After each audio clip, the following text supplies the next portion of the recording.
l'affaire Omar Haddad ou l'affaire Omar m'a tué.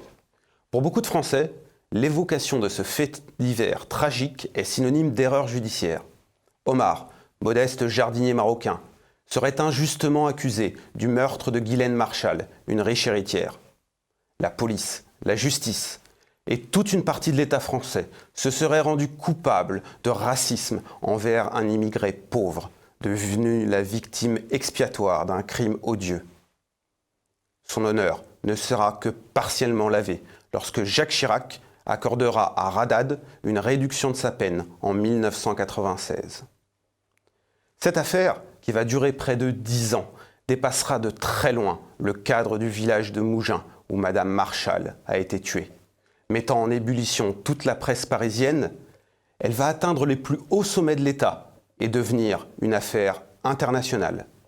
Retour sur l'un des dossiers criminels les plus marquants de ces dernières décennies. Mougins, sur les hauteurs de Cannes. Dans ce petit havre de paix, paysage de montagne sur le bord de mer, le décor paradisiaque offre tous les ingrédients pour des scénarios de téléfilms romantiques. Mais en juin 1991, c'est un drame sanglant qui va s'y dérouler. Ghislaine Marchal, une confortable héritière qui occupe paisiblement sa retraite dans sa villa de la Chamade, est retrouvée morte dans sa cave. Sur 2 portes, on lit, en lettres de sang, une inscription qui va devenir célèbre. Omar m'a tué. Les soupçons se tournent immédiatement vers le jardinier de Madame Marchal, un dénommé Omar Haddad. La rentière l'aurait-elle désigné comme son assassin, dans un ultime effort avant de rendre son dernier souffle ?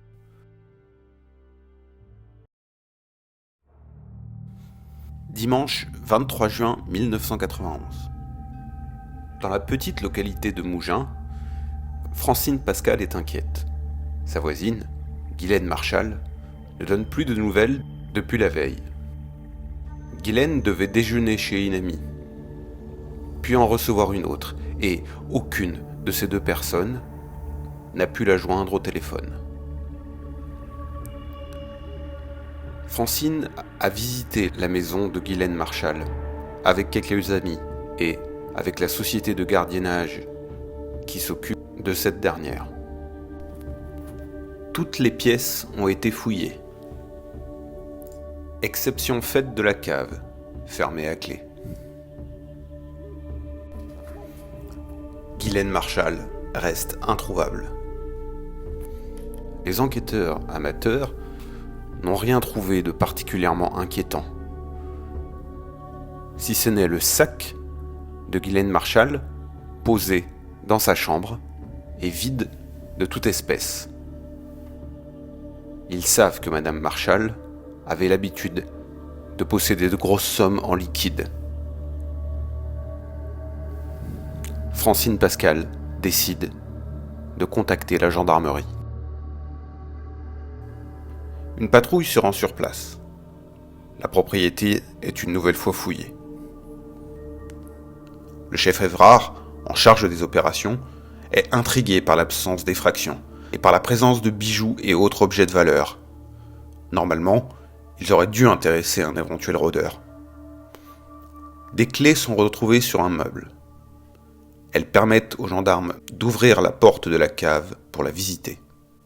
À 19h30, les 2 militaires ouvrent le portillon qui protège l'accès à l'escalier de la cave, descendent quelques marches et déverrouillent la serrure fermée à double tour.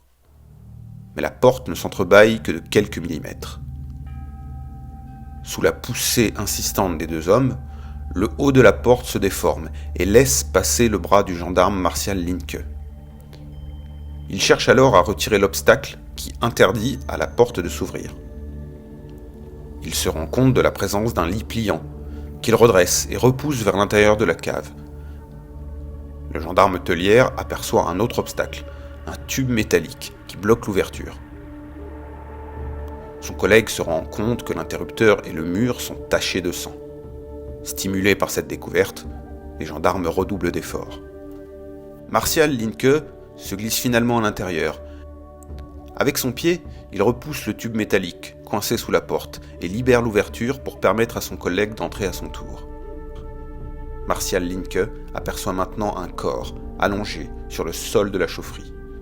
En s'approchant, il découvre le cadavre ensanglanté d'une femme, allongée sur le ventre et vêtue d'un peignoir de bain.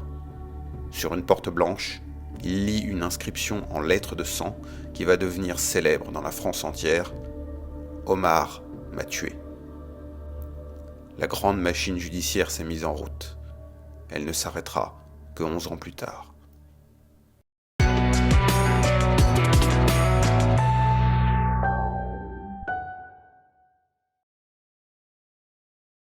Dans l'esprit des enquêteurs, un scénario probable commence à s'esquisser. Un agresseur trouve Guylaine Marchal, affairée dans la cave. Une altercation se produit. L'agresseur frappe la victime à l'aide d'un chevron de bois, probablement trouvé sur place, et puis d'une arme non identifiée. Ensuite, il abandonne les lieux. Blessée, Guylaine Marchal se relève, bloque la porte pour empêcher le retour éventuel de son agresseur, s'agenouille pour l'accuser de son sang et éteint la lumière. Puis, distinguant dans l'obscurité une barre transversale de la porte de la chaufferie, elle s'y traîne, comme les prouve le trace au sol, y prend appui pour réitérer sa dénonciation, puis s'écroule à l'intérieur de la chaufferie pour finalement y mourir. Après l'audition de plusieurs témoins, les enquêteurs concluent que le meurtre a eu lieu la veille, dimanche 23 juin, entre midi et 14h. Francine Pascal fournit aux gendarmes les premiers renseignements permettant d'interpréter les inscriptions de la cave. Elle dit qu'elle et Guylaine Marchal ont en commun un jardinier répondant au nom d'Omar Haddad. Il est venu travailler chez Francine Pascal dimanche 23 juin. Omar Haddad, un Marocain qui travaillait dans différentes villas de Mougins, dont celle de Francine Pascal et de Guylaine Marchal. Interpellé, il sera vite mis en difficulté par les enquêteurs lors de sa garde à vue. Le dimanche 23 juin, jour de la disparition de Guylaine Marchal, Omar travaille donc chez Madame Pascal. Il exerce exceptionnellement ce jour-là. D'habitude, il ne travaille pas le dimanche. Mais le lendemain, c'est l'Aïd el-Kébir, fête de l'égorgement du mouton chez les musulmans. Il veut la célébrer avec sa famille, à Toulon. Alors, il a avancé sa journée de travail de lundi à dimanche. Ainsi, Omar Haddad était bien à Mougins, le jour de la disparition de Guylaine Marchal. Son emploi du temps est scruté par les gendarmes. À midi, Omar affirme avoir fini son créneau horaire du matin chez Madame Pascal. Il descend à Cannes, dans son appartement, qu'il rejoint vers 12h15. Il dit y avoir passé une demi-heure, puis être reparti vers 12h45 à Mougins. Pour confirmer ses dires, il va mentionner plusieurs témoins potentiels. En premier, dans une boulangerie dans laquelle il se serait arrêté peu après midi. Puis, dans la cour de son immeuble, où il affirme avoir croisé le gérant du Super U et sa femme. Des vérifications sont faites, tout d'abord à la boulangerie. Alors en 91, la pizza qui est actuellement implantée en face de vous s'appelait effectivement la Huche à pain. Et comme vous pouvez le constater, à quelques mètres sur la droite existe une autre boulangerie chez M. Da Silva. Pour vérifier la Libye de M. Haddad, j'ai demandé à deux enquêteurs de se transporter au Val de Mougins en compagnie de M. Haddad qui se trouvait à l'arrière de la voiture. Et c'est lui-même qui a désigné à ces deux enquêteurs cette boulangerie. Les gendarmes ont fait venir la serveuse, la boulangère qui l'aurait servi, qui correspondait tout à fait au signalement que M. Haddad avait communiqué à mes enquêteurs. Et c'est à partir de là qu'on a vérifié que M. Haddad n'était jamais venu dans cette boulangerie. Les gendarmes auditionnent ensuite les deux autres témoins, le gérant du Super U et sa femme. Le premier indique s'être bien trouvé dehors à l'heure indiquée, mais il affirme ne pas avoir croisé ni vu Omar Haddad. Quant à sa femme, elle assure qu'elle se tenait à son balcon, donnant sur la rue, entre 11h30 et 12h45, afin de guetter l'arrivée de sa fille. Elle est formelle. La motocyclette de Haddad ne s'est pas garée durant ce laps de temps devant l'immeuble. Ces témoignages sont confondants pour le jardinier. Les gendarmes vont alors rechercher un mobile. Ils découvrent vite qu'Omar Haddad a de gros besoins d'argent. Le jardinier avoue en garde à vue qu'il fréquente régulièrement des prostituées. Mais ce n'est pas tout. Il semble avoir ses habitudes au Casino Croisette de Cannes. Il joue assidûment aux machines à sous à 5 francs. Par sa famille, les enquêteurs apprennent qu'il fréquente le casino au moins 3 soirs par semaine, entre 19h30 et 23h. Prostituées et bandits manchots, voilà qui peut expliquer ces demandes répétées d'avance à ses employeurs. Il aurait emprunté près de 7000 francs, du 5 juin au 23 juin. Peu à peu, il devient de plus en plus dépendant à la fois des femmes et du jeu. Son argent de poche n'y suffisant plus, il ponctionne les économies du ménage. Finalement, le compte à sec, il se tourne vers ses patronnes pour solliciter, de manière de plus en plus insistante, des avances sur salaire. Avances qui disparaissent aussitôt dans la gueule béante des machines à sous ou dans le sac des prostituées. Finalement, acculé, il se rend un dimanche chez sa patronne Guylaine Marchal, qu'il sait disposer en permanence d'espèces. Mais cette fois, c'est non. Guylaine Marchal refuse de lui prêter une énième fois de l'argent. Elle l'a déjà trop fait ces dernières semaines. Devant cette contrariété, Omar s'emporte, frappe la sexagénaire avec le chevron de bois, puis part chercher le taille-haie pour achever sa victime. Ensuite, il va chercher l'argent qu'il sait être dans le sac à main de Madame Marchal. Omar Haddad était venu demander de l'argent, comme il le faisait tout le temps, demander une avance, que Madame Marchal, qui avait un caractère pas toujours facile, c'était un dimanche matin, elle allait partir déjeuner chez une amie, a dû le renvoyer assez vertement, et que comme il voulait absolument cet argent, c'est là qu'il l'a attaqué, sachant qu'il y avait l'argent dans le sac à main. À l'issue de la garde à vue, le major Sancy présente Omar Haddad au juge d'instruction. Le jardinier a un motif de querelle avec la victime, ses difficultés financières, et il est un familier des lieux, possédant même la clé du portail d'entrée. En outre, son emploi du temps du dimanche 23 juin ne se vérifiera pas entre midi et 13h10, horaire probable de l'agression. Des éléments auxquels s'ajoutent les inscriptions qui le désignent, ainsi que l'absence de numéraire dans le sac de la victime, fait que seul un familier pouvait connaître. Le magistrat instructeur, en toute logique, lui notifie son inculpation et délivre un mandat de dépôt.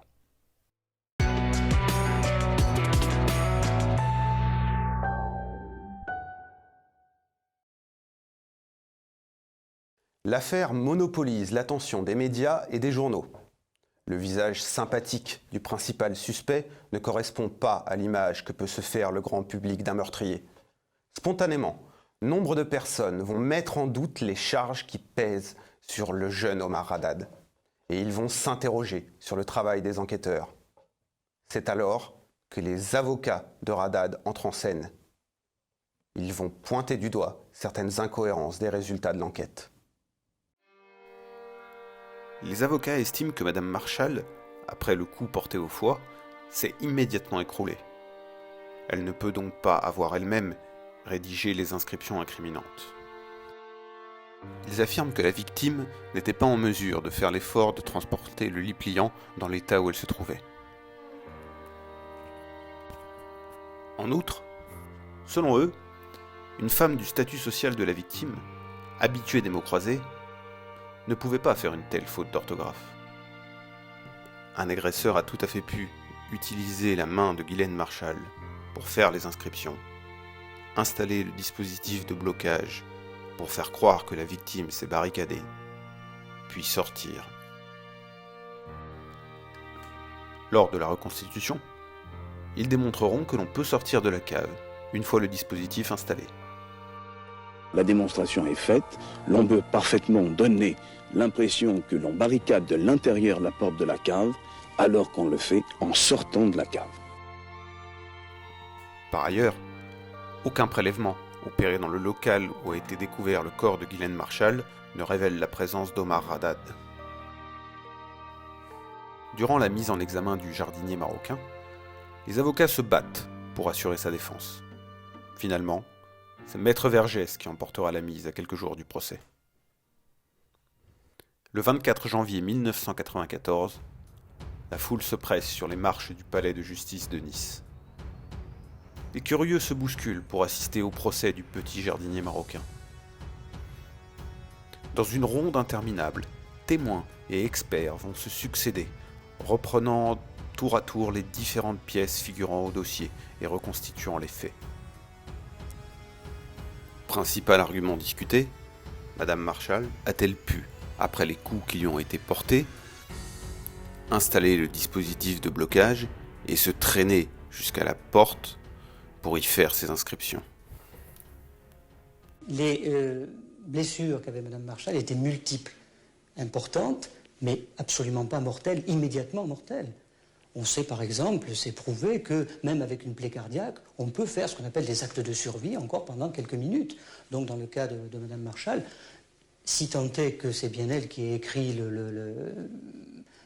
ce qui est inscrit sur la porte, ce sur quoi je ne suis pas compétent, mais en tout cas, physiquement, elle pouvait tout à fait le faire. La lettre R est une lettre très très typée chez elle. Alors effectivement, on n'en retrouve pas, tous ces R ne sont pas tracés de la même manière, mais on en retrouve certains, je dirais en nombre suffisant pour établir une concordance fiable. Elle fait un R comme ça, elle part du pied, et elle le trace en une fois là, comme ça, elle monte, et elle redescend. Et ça, c'est un geste très très typique chez elle, qu'on retrouve dans ses écrits et que j'ai mis en évidence dans mon expertise. C'est un E qu'elle fait tout à fait, ça. Un E tracé d'abord en L, avec un sommet très rond, une base très ronde, et elle a ajouté les deux barrettes, supérieure et médiane. C'est pas une lettre bâton, comme on en voit dans des lettres anonymes, avec 3 traits qui croisent une barre verticale. C'est une lettre tracée de manière spontanée. Et j'ai pu montrer qu'il y avait des similitudes tellement évidentes entre ces lettres que ça ne pouvait être que Madame Marchal qui avait écrit. Tous les autres arguments de la défense vont s'écrouler comme un château de cartes. En particulier, celui consistant à dire qu'on pouvait installer le système de blocage de la porte et sortir ensuite de la cave. Lors de la reconstitution, les avocats se sont en fait ridiculisés et n'ont pas réussi une seule seconde à refermer la porte derrière eux. Toute honte bue, ils ont ensuite affirmé le contraire à la presse et ont prétendu avoir réussi à fermer la porte après l'installation du dispositif de blocage. Attendez, oui, mais si vous voulez, il déclare ça à la presse, moi j'ai vu le contraire, c'est tout ce que je peux dire, j'ai vu le contraire, et moi je dis, le juge d'instruction aussi a vu le contraire, et tous les gens qui étaient là ont vu le contraire. La démonstration des avocats d'Omar Haddad a tourné au fiasco, et je dirais même au ridicule. Ils ont essayé, mais ça n'a pas marché, enfin. Bon, ils ont essayé de dire que on pouvait, par un système de ficelles qui serait passé sous la porte, en fait, construire ou démolir le petit barrage de l'extérieur. Alors, j'en apporte la preuve formelle que c'est totalement impossible. J'ai vu cette porte, j'y étais dans ce sous-sol, et entre le bas de la porte et la petite rainure qui est au bout du sous-sol, du ciment, bon, il y a de quoi passer à peine une feuille de cigarette. On ne peut rien passer, c'est presque totalement étanche. Qu'on ne me raconte pas par un système de ficelles et je ne sais quoi, ça ne veut rien dire. Je ne comprends pas même que les avocats se soient ridiculisés à ce moment-là, à ce point-là. Car c'était devant les caméras, devant tout le monde. Et il y avait, on a vu leur échec, quoi. Et ils ont prétendu que si, enfin, voyons. Peu à peu, la défense d'Omar Haddad prend l'eau, et les charges qui pèsent sur lui s'accumulent. Il y a aussi beaucoup d'autres éléments qui ne sont pas du tout en faveur de M. Haddad. Notamment, il prétend ne jamais avoir remis les pieds dans ce sous-sol, et on a retrouvé sous ses semelles de la poussière de ce sous-sol. Ça, ce sont des analyses qui aujourd'hui sont très fines, faites par la police, les services scientifiques de la police judiciaire, et qui sont imparables. Vous ne pouvez rien contre des analyses très fines de laboratoire.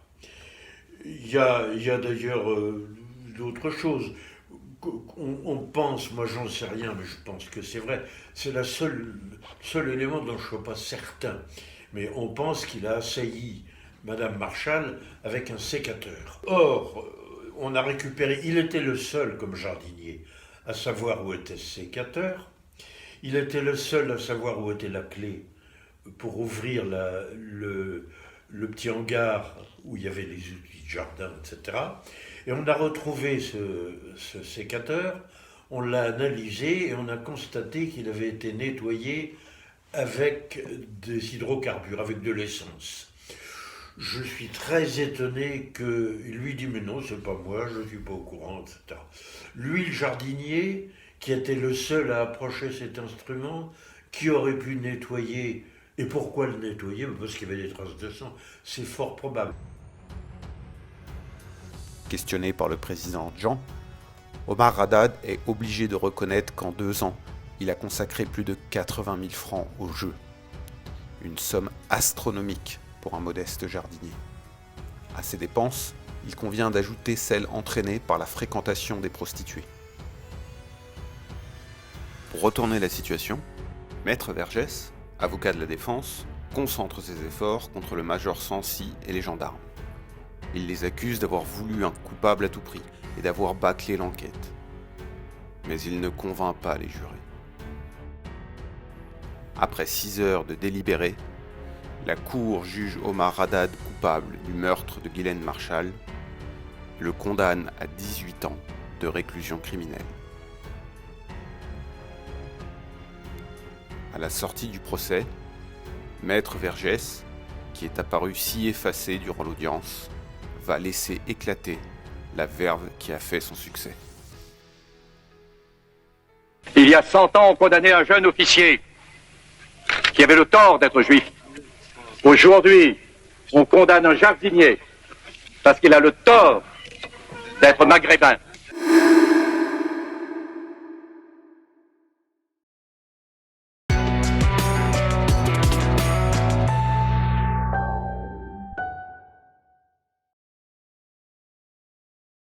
L'affaire devient si emblématique qu'elle dépasse le cadre national. Dans les pays voisins, la presse s'empare du cas Haddad. Et, bien entendu, le dossier connaît un retentissement particulier au Maroc, le pays du meurtrier. L'opinion publique prend fait et cause pour Haddad, un modeste jardinier du Rif venu tenter sa chance en France, mais victime du racisme des Européens et des rouages d'une justice implacable, ne laissant aucune chance aux sans-dents.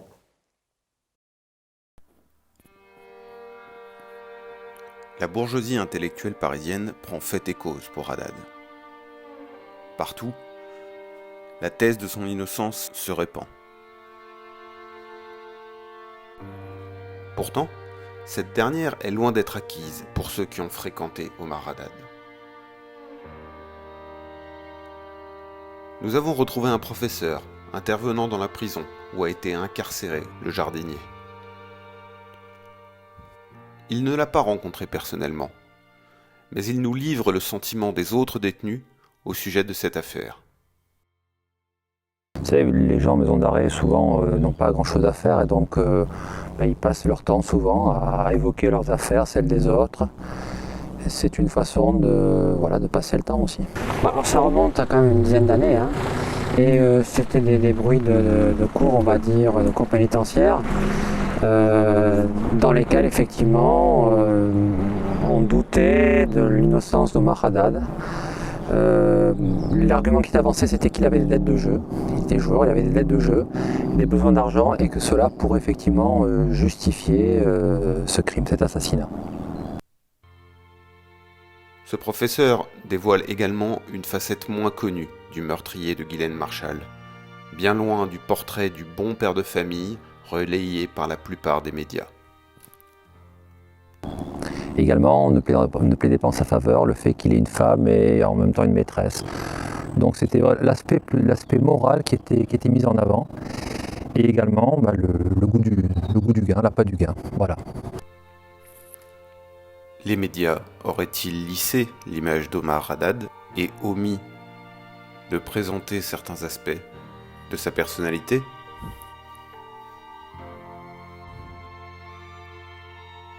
François Foucard, chroniqueur à France Inter et convaincu de la culpabilité du jardinier, va tenter d'écrire un livre pour rétablir la vérité. Mais il va vite se heurter à la frilosité de son éditeur et aux pressions du milieu intellectuel parisien. J'ai donc recueilli tout ce que j'ai pu, y compris auprès d'enquêteurs, et ma conviction que j'avais depuis la cour d'assises n'en a été que renforcée.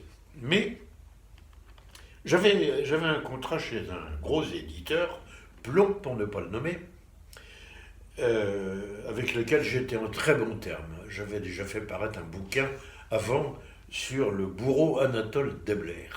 Bon. Et à ma grande surprise, le responsable de la collection, qui était un vieux monsieur charmant, un gentilhomme, me dit: mon cher François, je suis désolé, mais finalement on ne publie pas Omar. J'étais sidéré, enfin je dis: comment on ne publie pas? Qu'est-ce que... Ben vous savez, on craint que ça entraîne, cette affaire a fait tellement de bruit, on craint des retombées qui ne seraient pas bonnes pour la maison, etc. En fait, j'ai su la vérité, ou du moins je suis persuadé qu'il n'y en a pas d'autre, c'est qu'il y avait un académicien maison, M. Rouard, qui s'est pris de passion pour M. Haddad, pour Omar Haddad. Il s'est voulu un nouveau Zola, dénonçant une effroyable erreur judiciaire et disant: j'accuse la cour d'assises de Nice d'avoir fait une erreur judiciaire, M. Haddad est innocent. Mais si vous voulez, on était dans un climat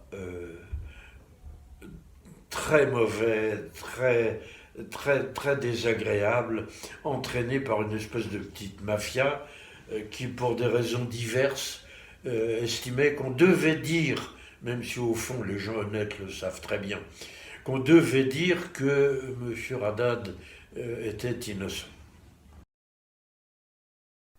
Les médias auront, comme souvent, raison de l'opinion publique. Les Français seraient aux 2/3 convaincus de l'innocence d'Omar Haddad. Cette information est scrutée au premier plan par Jacques Chirac, président de la République. Il doit se reconstituer une image et reconquérir cet électorat du centre qu'il avait porté au pouvoir face à Lionel Jospin en 1995. Le quart Haddad arrive pour lui comme une aubaine. Chirac installe une commission de réflexion pour réformer la justice. L'une de ses tâches concernera la cour d'assises, pour permettre aux accusés de faire appel de leur verdict. Jusqu'à présent, cela n'était pas autorisé dans la grande instance. Cela débouchera sur la création, le 15 juin 2000, de la cour d'assises d'appel. Désormais, les accusés disposeront du même droit que les prévenus et pourront être à nouveau jugés en cour d'assises. Mais il n'y a pas qu'en France que l'affaire Haddad provoque des remous médiatiques et politiques. À l'étranger aussi, on s'interroge et on polémique sur la décision de la cour d'assises de Nice. Et c'est bien sûr au Maroc que l'affaire fait couler le plus d'encre. Le peuple marocain prend fait et cause pour Omar Haddad. Tout à fait logiquement, il se fait solidaire de cet immigré marocain, victime, selon lui, d'une erreur judiciaire. Non, mais ce qui a dû se passer, si vous voulez, l'autre il était jardinier, c'était un Marocain qui était expatrié, Rifin. Vu par les Marocains, c'est un immigré, Rifin, c'est un des leurs qui est là, il n'a pas dû faire une connerie, c'est les autres, les colonialistes qui l'accusent, en fait. Spontanément, le peuple marocain prend parti. Un engouement du peuple qui ne laisse pas indifférent Hassan II, le roi du Maroc. Il sait qu'en France, le Caradade fait couler beaucoup d'encre. Hassan II souhaite rencontrer Jacques Chirac pour lui demander la grâce d'Omar Haddad. Il a dû comprendre que, finalement c'était un geste qu'il faisait à l'opinion publique et que son peuple dit notre roi il est avec nous, quoi. Chirac accepte, mais il demande en échange quelques faveurs au roi. Chirac apporte avec lui plusieurs dossiers. Il y a d'abord celui qui concerne le sort d'un détenu franco-marocain, emprisonné au Maroc pour viol. Il avait été impliqué dans l'affaire du commissaire Tabet, condamné à mort et exécuté pour la séquestration et la torture de plusieurs centaines de femmes au cours de sa carrière. L'affaire impliquait 12 personnes, parmi lesquelles ce détenu franco-marocain, un homme d'affaires marié à une Française. La seule preuve le concernant consistait en une photo compromettante. L'organisation marocaine des droits de l'homme l'avait soutenu et avait appuyé sa demande de rapatriement en France. Hassan II accepte que ce détenu soit libéré et reconduit en France. L'échange se fera dans un parking parisien, à l'abri des regards. Outre la négociation pour ce détenu franco-marocain, 2 autres cas vont être discutés lors de l'entretien entre Chirac et Hassan II. Le premier, celui de la famille du général Oufkir. Ce grand officier avait tenté un coup d'État en 1972 contre le roi Hassan II. Lors d'un voyage en avion de ce dernier, il avait organisé une tentative de régicide en tentant de bombarder l'avion royal. L'opération fut un échec pour Oufkir et il fut tué. Sa famille, elle, fut enfermée jusqu'en 1991, puis assignée à résidence avec une interdiction de quitter le territoire. Après la rencontre entre Chirac et Hassan II, la famille Oufkir put finalement obtenir l'autorisation de quitter le territoire, un passeport en règle, et se réfugia bien sûr en France, où les enfants du général Oufkir intégrèrent la bourgeoisie parisienne. Pourquoi l'ouverture du cas Oufkir par Chirac ? Le militaire a en fait des liens assez serrés avec la France.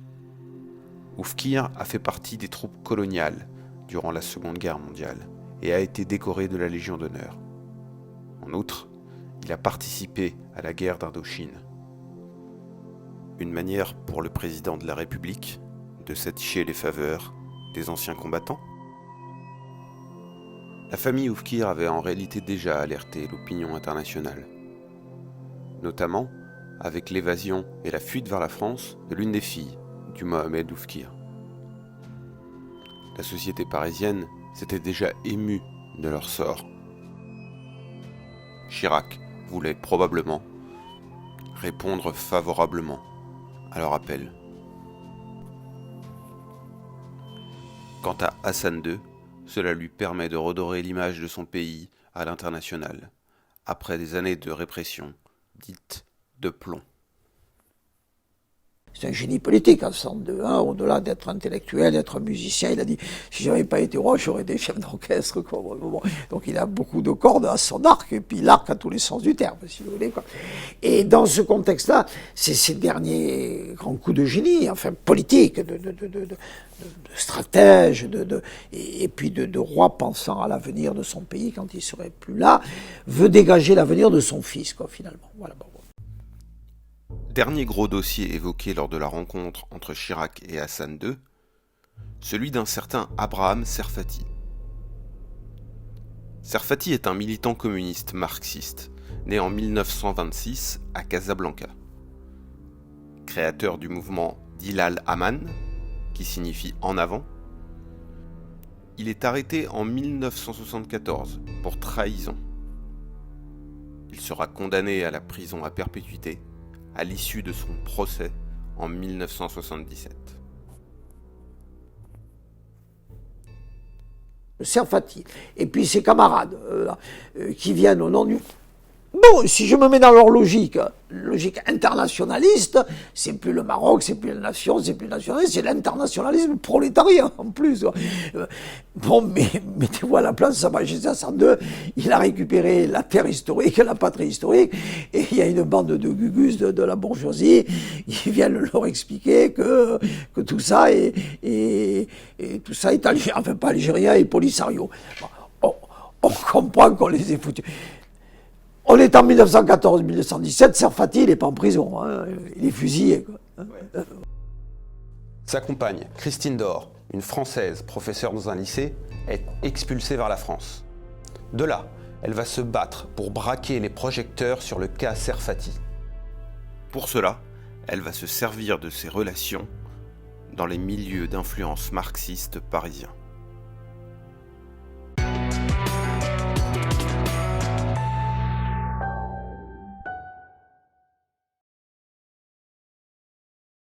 La camarade Christine, comme on l'appelle, va faire connaître le bagne de Taz-Mamart, où plus de 58 putschistes ont été emmurés vivants. Elle se lie d'amitié avec nombre d'intellectuels de la gauche militante, au premier chef desquels un certain Gilles Perrault. En 1991, ce dernier sortira un livre largement inspiré par les conseils de Christine. Son nom, Notre ami le roi. Dans ce livre, il peint un portrait au vitriol du système Hassan II. Le roi du Maroc est pourtant alors l'un des alliés de la France. Plusieurs personnalités du microcosme politique de gauche embrassent la cause de Serfati. Parmi elles, Daniel Mitterrand, qui s'est fait une spécialité dans les causes tiers-mondistes et altermondialistes. Il y avait Perrault, il y avait Madame Mitterrand. Madame Mitterrand, elle était mais elle était d'une autre époque, elle était de cette époque aussi. Vous voyez, elle d'une famille de résistants, donc elle libérait la France, elle libérait les Kurdes. Oui, mais elle libérait la planète entière. Vous voyez, c'est son époque. Aujourd'hui, elle serait écologiste. Vous voyez, mais elle serait écolo aujourd'hui. Ils seraient tous écolos. Ben, vous les voyez, ils sont tous écolos. Mais tous ces écolos d'aujourd'hui, vous les mettez dans les années 60, ils libéraient tous les peuples de la Terre. Bon. L'épouse du président de la République de l'époque va même jusqu'à adresser une lettre spéciale pour Hassan II. Le monarque aurait peu apprécié le ton de sa lettre, mais il consentira néanmoins à accepter le mariage de Christine Dore et d'Abraham Serfati en prison en 1986. 4 ans plus tard, paraît le livre de Gilles Perrault, Notre ami le roi. Le livre fait florès dans les milieux intellectuels parisiens. Il parvient jusqu'aux oreilles du monarque, qui a surtout d'autres ambitions. Préparer la suite pour son fils Mohamed, en lissant l'image du Maroc à l'international.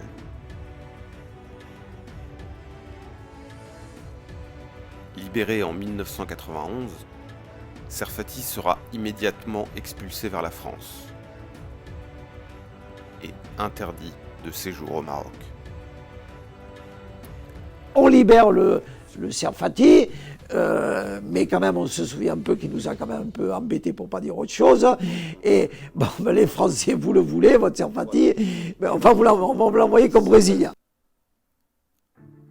Lors de sa rencontre avec Hassan II, c'est donc plusieurs dossiers, particulièrement politiques, que négocie Jacques Chirac. Sur le cas Serfati, Hassan II concède à son ami français de faire étudier son cas par sa commission de réconciliation nationale. Mais cette dernière rejettera la demande du militant communiste. Serfati ne pourra rentrer au pays qu'en 1999, après la mort d'Hassan II.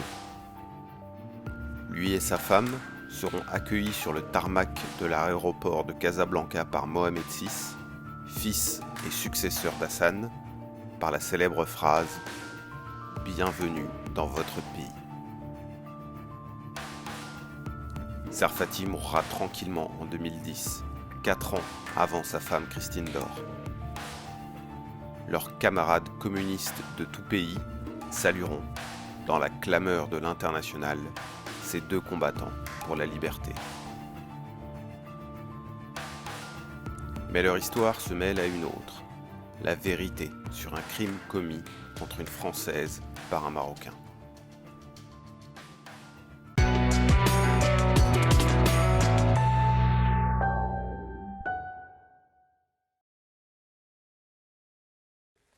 Aujourd'hui, Omar Haddad est libre et vit au Maroc. Après sa sortie de prison, il a un temps travaillé dans une boucherie halal de Marseille, avant de revenir au pays. Il n'est pas innocenté du crime de Madame Marshall. En lui accordant une grâce partielle, Jacques Chirac ne l'a pas amnistié. Il l'a simplement dispensé d'effectuer la totalité de sa peine. Omar Haddad reste coupable du meurtre de Ghislaine Marshall aux yeux de la justice française. Sans doute Jacques Chirac ne voulait-il pas se mettre totalement à dos l'institution judiciaire.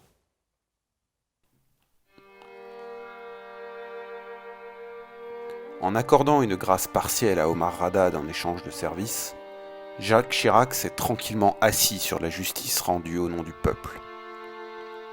Il a accrédité la thèse, relayée par la majorité de la presse parisienne, d'une enquête bâclée et d'un voile de racisme pesant sur ce fait divers tragique.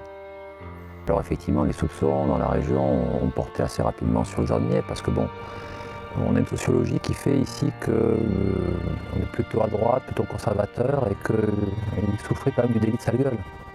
Donc ça, voilà, c'était l'opinion générale, mais à part ça, rien de plus. En graciant partiellement le jardinier, l'ancien président de la République a gagné sur presque tous les tableaux. Il a fait une faveur à son ami Hassan II. Il contente une famille franco-marocaine installée en France, qui récupère un mari après un emprisonnement pour viol présumé. Il satisfait les désirs de la petite société parisienne du camp du bien en se montrant solidaire du sort de la famille Oufkir, en offrant à Sarfati et sa femme un retour au Maroc que Hassan II leur refusait. Enfin, il redore son image auprès d'une partie de l'électorat modéré. Il faut rappeler qu'à l'époque, les 2/3 des Français estiment Haddad innocent. Depuis le Maroc, l'ancien jardinier a tenté plusieurs fois d'obtenir la révision de sa condamnation. Ce fut à chaque fois un échec. En 2016, des traces ADN retrouvées sur l'une des portes ont offert de nouveaux éléments, propres à faire rouvrir le dossier. Une nouvelle demande a été déposée en juin 2021 par le nouvel avocat d'Omar Haddad, Maître Novakovic. Reste à voir si la justice estimera que les éléments sont suffisants pour réouvrir une énième fois une enquête. Pour l'heure, l'affaire est close après l'ultime tentative de révision en 2002 qui s'est soldée par un refus. Madame Marshall était, d'après les dires, une très belle femme, très élégante. Alors ici, l'opinion générale dans la région, c'est l'oubli, hein. C'est une affaire qui est réglée. C'est aussi une question de génération, c'est passé quand même une vingtaine d'années. Ça avait été effectivement très médiatisé, mais depuis, il n'y a plus jamais aucun écho.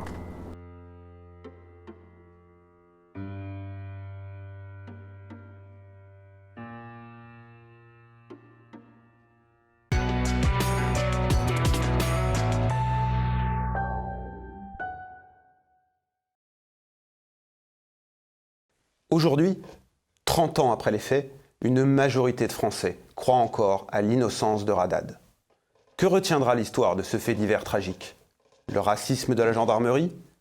La justice implacable ? La pauvre victime marocaine sur laquelle le sort s'est acharné ? Tout ceci serait au détriment de la vérité judiciaire et de la souffrance des proches de Ghislaine Marshall. Mais surtout, Ce serait au nez du courage exceptionnel dont a fait preuve cette femme de 60 ans, pour se relever des coups mortels qui lui ont été portés, aller écrire de son propre sang le nom de son agresseur, avant de tomber une dernière fois, laissant son destin aux mains de ceux qui allaient l'exploiter à leur profit.